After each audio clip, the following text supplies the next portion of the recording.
حضرت علی علیہ السلام کا عدل، ایک حق اور انصاف کی کہانی۔ حضرت علی ابن ابی طالب علیہ السلام صرف ایک شجاع سپاہی نہیں تھے، بلکہ وہ عدل و انصاف کی وہ زندہ مثال تھے جس کا نقش رحمت کے ساتھ دنیا کے دلوں پر ہمیشہ کے لیے چھپ گیا۔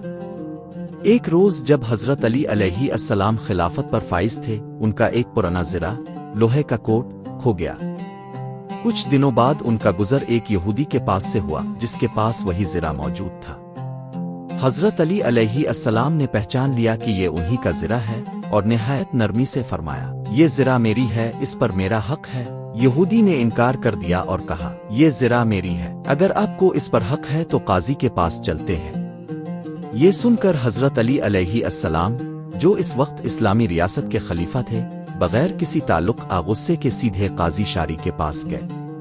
عدالت میں قاضی شاری حضرت علی علیہ السلام کے سامنے ادب سے کھڑے ہو گئے، مگر حضرت علی علیہ السلام نے فرمایا، یہ عدالت ہے، یہاں انصاف برابر کے لیے ہے، میں بھی یہاں صرف ایک عام انسان ہوں، خلیفہ نہیں۔ قاضی نے حضرت علی علیہ السلام سے دلیل مانگی۔ حضرت علی علیہ السلام نے گواہی کے لیے اپنے بیٹے حضرت امام حسن علیہ السلام کو بلایا، مگر قاضی شاری نے کہا، اسلام میں بیٹا اپنے باپ کے حق میں گواہی نہیں دے سکتا۔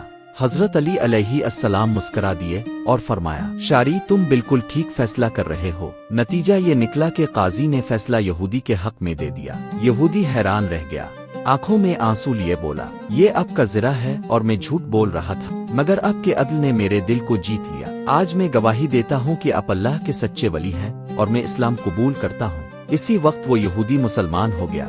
حضرت علی علیہ السلام کا یہ واقعہ صرف ایک مثال نہیں، بلکہ ایک مکمل نظام ہے عدل کا، جہاں حاکم بھی قانون کے آگے جھک جاتا ہے۔